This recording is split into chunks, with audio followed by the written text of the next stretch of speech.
Selamat datang di channel Gabut Tech.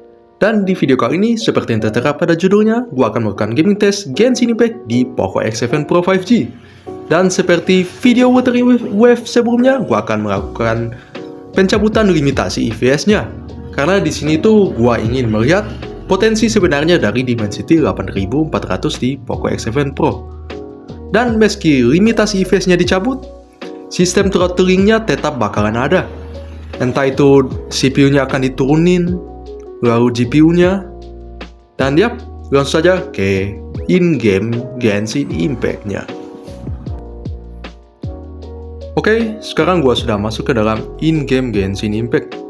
Dan untuk loading dari Genshin Impact di Poco X7 Pro bisa kalian lihat di video seberapa cepat loadingnya.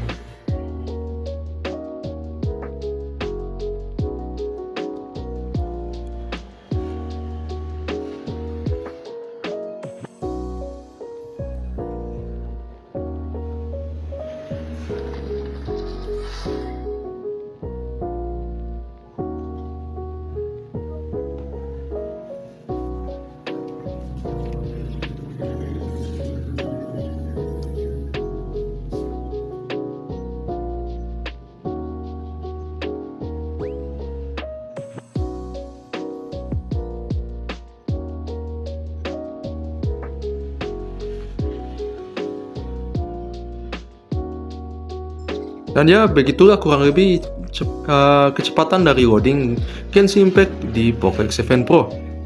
Dan untuk awalan in-game ini, tentu saja IPS-nya masih rata di 60-an IPS. Dan sekarang gua akan memperlihatkan dari settingan Genshin Impact yang gua pakai di HP ini. Dan ya, tentunya settingannya udah gua pentokin semuanya, kecuali settingan motion blur. Dan HP ini juga sudah mendukung Vulkan Genshin Impact. Oke, karena ini masih awalan bermain Genshin Impact, gua akan coba hal-hal yang ringan dulu lah. Misalkan coba ngecobain karakter ya. Karena di sini harusnya masih ringan banget ya buat Dimensity 8400 5G.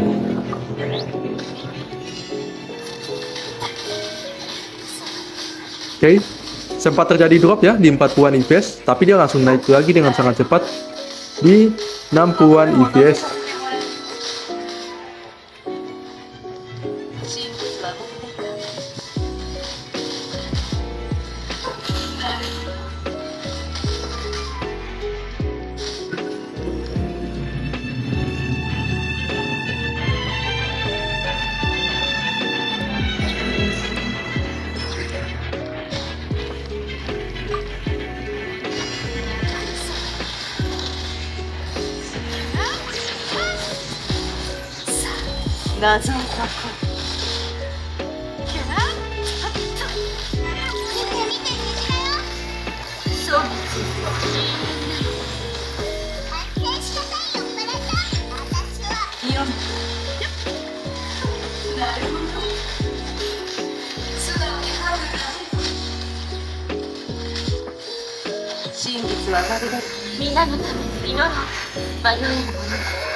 Oke, ngedrop dia bentar tuh di 50-an IPS, tapi langsung naik lagi sih.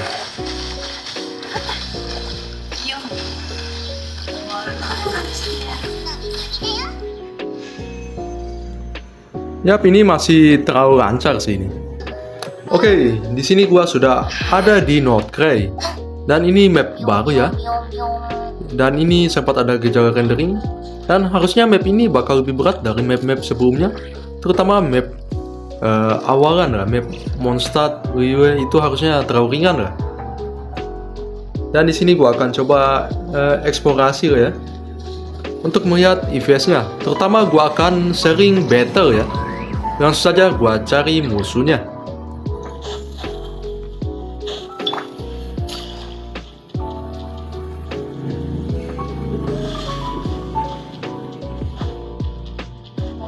Dan saat jalan-jalan, IPS-nya bisa saja turun 50-an sih. Meski dia bakal langsung naik lagi nantinya.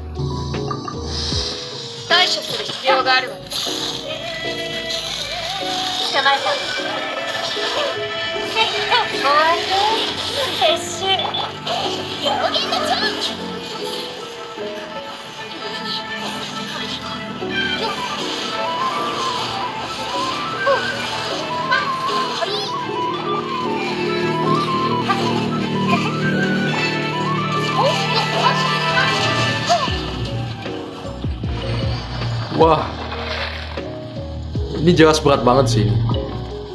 Soalnya battle-nya tadi bisa sempat turun di 30-an, meski nantinya naik lagi di 60-an EVS.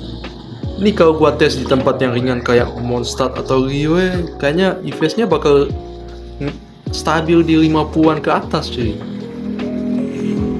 Dan selama kedepannya gua akan tes di sini sampai HP ini mencapai limit suhu tertingginya.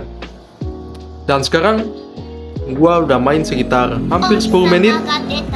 Untuk temperaturnya sudah naik ke 40 derajat Celcius. Dengan EVS yang gua rasa belum terjadi throttling sini. Masih aman banget ya. Oke guys, di sini gua udah main hampir sekitar 15 menitan. Dan di sini seperti yang kalian lihat di video, temperaturnya udah capai di 44 derajat Celcius. Dengan sangat cepat sih. Apa karena pakai pulkan ya? Jadinya hardware-nya bisa keluar maksimal. Dan sejauh gua main, titik EVS terendahnya udah mulai turun sih. Tadi paling rendahnya 37 EVS. Sekarang bisa turun di 34 EVS.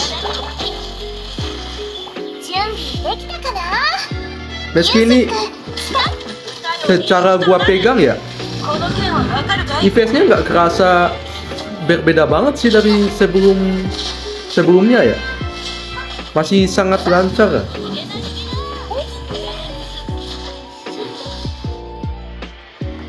Oke, di sini ada hal yang lupa gua bilang ya. Ternyata kalau kita gunakan mode balance, maka EVS-nya harusnya sudah throttle di 30-an EVS, bahkan 20-an tuh. Tapi kalau kalian gunakan mode wild boost, EVS-nya bakal di-push lagi ke 60-an.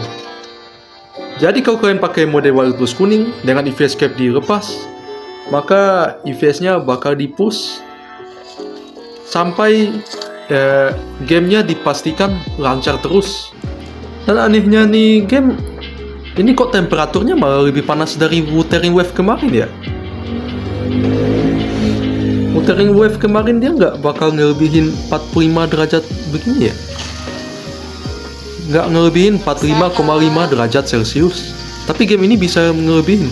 Kayak ini sudah hampir 20 menit gua main, kayaknya ada throttling sih ini. Ada sedikit penurunan. Harusnya sekarang ini EVS-nya sudah susah nembus 60. Enggak deh. Naik lagi deh. Tadi rasanya susah banget naik ke 60 tuh. Apa karena tempat ini yang berat banget ya? Gua akan coba balik lagi. Apakah EVS-nya akan bisa 60 lagi atau enggak? Soalnya gua ngerasa EVS-nya sudah susah 60.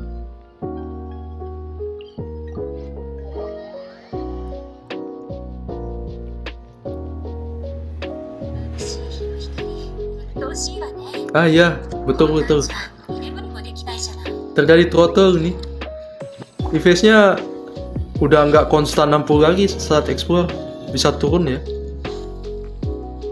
Yang tadi tuh sebelumnya dia bisa 60 terus. Jadi EVS-nya turun sekitar 5-10 nih.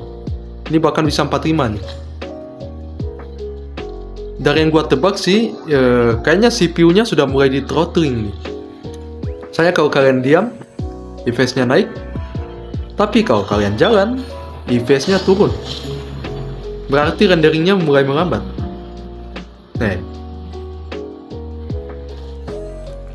Dan sekarang temperaturnya udah 46 derajat aja. Jadi gua simpulin nih, CPU-nya mulai di throttle ketika suhu bodinya mencapai alias suhu baterainya mencapai 45,5 derajat lebih. Dan setelah itu otomatis akan mulai di limit CPU-nya. Dan sekarang ini sudah hampir 25 menit gua main. Temperaturnya sepertinya sudah nggak akan naik lagi sih. Mentoknya di 46,4 derajat. Dan ini sudah cukup panas sih. Gua sarankan kalian pakai cooler supaya tidak akan terjadi throttle, FPS-nya bakal stabil 45 ke atas, dan gejala rendering yang terlambat juga nggak akan ada. Dan di sini sekarang kayaknya ini akan jadi tes terakhir, yaitu gua akan jalan-jalan di kota Fontaine setelah throttling terjadi untuk melihat FPS-nya setelah panas.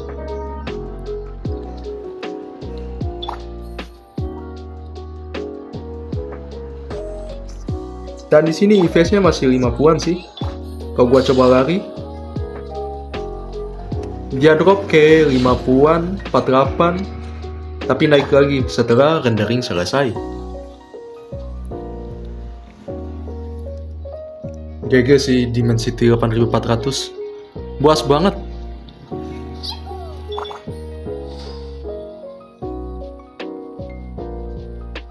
Meski tentunya FPS-nya belum sestabil flagship ya, yang bisa rata 60. Tapi ini untuk mid-range, wah luar biasa banget. Temperaturnya juga stabil, nggak naik ke melebihi 47 derajat. Masih batas yang aman lah. Dulu gua pernah megang X3 Pro itu, main Genshin OS 60 bisa 49 derajat tuh. Bahkan kalau gua pentokin pakai data seluler, itu bisa 52 derajat lebih X3 Pro gue dulu. Cooling X7 Pro udah bagus banget sekarang.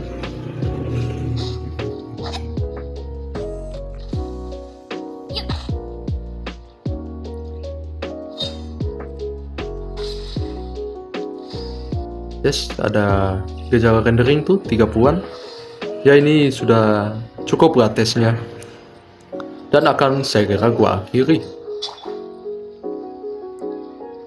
Jadi kesimpulannya, X7 Pro tanpa cooler, FPS-nya bisa stabil 30-60. Kalau jalan gua simpulin dia bisa 40-60. Dan temperatur tertingginya adalah 46 derajat.